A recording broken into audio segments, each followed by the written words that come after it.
Olá, seja bem-vindo. Este é o canal Zump, um canal que fala sobre conservadorismo, liberalismo clássico. Nós falamos sobre um espectro político mais à direita. E hoje a gente vai falar rapidamente sobre essa mudança de cenário, certo, que aconteceu no cenário político nacional. E isso aqui é importante para a gente determinar como se dará essa batalha, principalmente a batalha do discurso, a batalha de narrativas e a batalha que nós temos que travar com aqueles que ainda são aprisionados por pensamentos errados de esquerda, porque há uma repetição de jargões muito grandes, certo? E precisa se colocar agora os termos dessa batalha, dessa luta, digamos assim, cultural, né? E pela verdade, obviamente, né? Dizer que o socialismo é realmente uma farsa econômica, dizer que o comunismo é realmente escravidão, mostrando todos os fatos possíveis. E o que nós percebemos agora é que nessa nova onda que está acontecendo, houve uma mudança de cenário nessa discussão sobre o cenário político. Porque assim, até um tempo atrás, de 2013 para cá, por exemplo, era mais fácil combater, por um lado, porque havia uma gama de políticos, certo? Todos pegos em esquemas de corrupção. Então, combater esse tipo de político no discurso acaba se tornando mais fácil, por um lado, porque é mais fácil você combater uma pessoa que, notoriamente, né, foi carimbada ali como alguém corrupto, como alguém errado, como alguém que optou por fazer o que é errado. Lógico, o esquerdismo sempre se utilizou do banditismo para se promover em todos os níveis.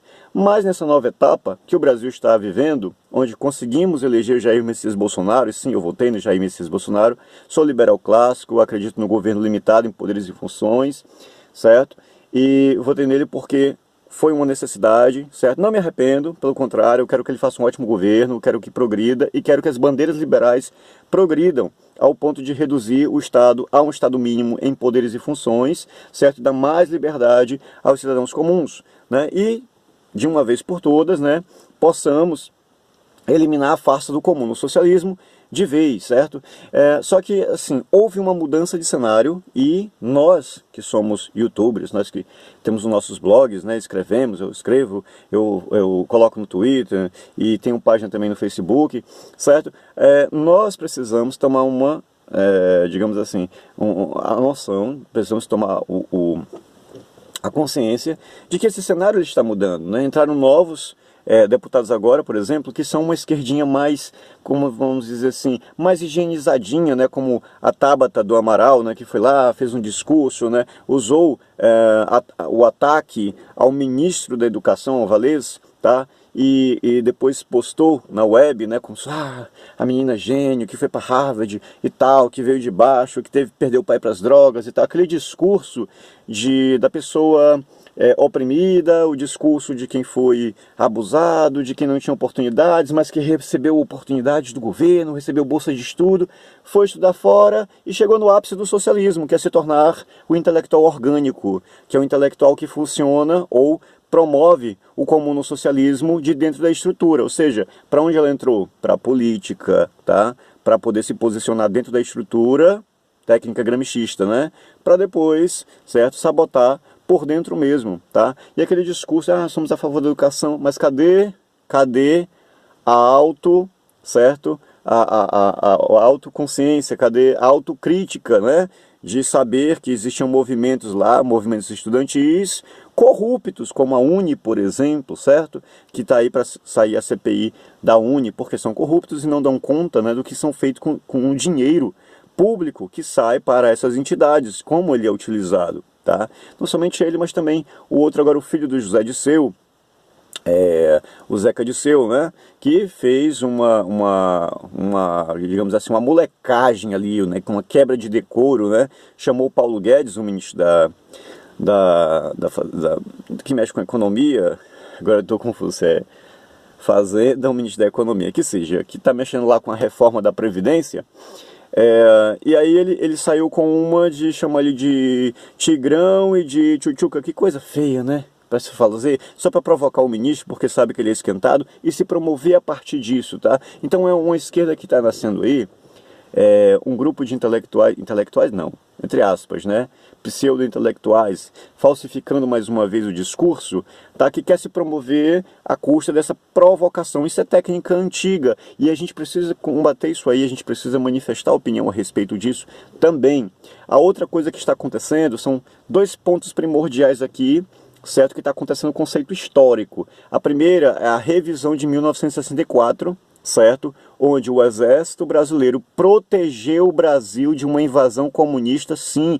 Vide o novo documentário do Brasil Paralelo, documentário ótimo, excelente, que usaram inclusive documentos, certo, da KGB, mostrando essa infiltração comunista no Brasil e qual é o principal objetivo. Ou seja, eles ainda vendem, a esquerda ainda vende, certo? Se vende como heroína que salvou a democracia brasileira, quando isso é uma farsa, isso é uma verdadeira mentira, né? Uma antítese aqui, tá? Uma grande mentira. Tá? Eles não lutaram por democracia, lutaram pela imposição de uma ditadura que iria culminar em paredões de fuzilamento, encarceramento em massa, aí sim, muitas torturas. Ah, mas a tortura, a ditadura militar torturou, sim, torturou. Ninguém está defendendo a tortura da ditadura militar, tá? Nós condenamos isso, isso é errado, tá? Mas a gente admite que isso é errado e nós não defendemos isso. Mas nós agradecemos ao exército por ter nos salvado do comunismo. Isso aí tem que ser dito e o Brasil precisa agradecer, certo? E esse faz parte do nosso histórico de lutas contra o comuno-socialismo. Isso precisa ser colocado, certo? E carimbado, certo? E sem essa mentirada, né, que acontece o tempo todo, das esquerdas querendo se promover como heroínas. Isso aí, essa máscara tem que ser arrancada. Essa é a primeira coisa. E a segunda coisa é sobre essa questão do nazismo ser de esquerda ou de direita. E sim, o nazismo era de esquerda, certo? Com todas as impressões digitais, com todo o DNA de esquerda, o nazismo era de esquerda. E Ludwig von Mises, o economista, que desmascarou Karl Marx, mostrando que a mais-valia era uma farsa, certo? Ele disse com todas as letras que tanto o nazismo quanto o fascismo são dois movimentos de esquerda e provou isso usando o cálculo econômico. O controle estatal da economia em todos os níveis, tá? Todo o sistema de produção, o planejamento, a planificação da economia, tá? Ele mostra isso em um dos seus livros. Então, não tem para onde correr. Quando você argumenta isso, a pessoa, o esquerdista, ele entra em parafuso. Mas é verdade. Ele vai dizer, ah, mas Ludwig von Mises não tem credibilidade. Não tem credibilidade para quem? Para a esquerda keynesiana, que prega a expansão dos gastos estatais, tá? E é por aí que a gente tem, certo, que combater todas as mentiras, né, impostas. E esse é o novo cenário. Então é uma hora de despertar, é uma hora de afinar o discurso também, estudar mais, quem é de direita, né? Quem é conservador, quem é liberal, precisa estudar mais e não ficar no bate-boca somente. Precisa-se ensinar, educar. O conhecimento, né, ele destrói mentiras. Ok, então fiquem com Deus, até a próxima. Valeu, amigos do canal Zump. Se você não é inscrito ainda, se inscreve nesse canal, comenta, compartilha. Ok, então fica com Deus, até a próxima. Tchau, tchau.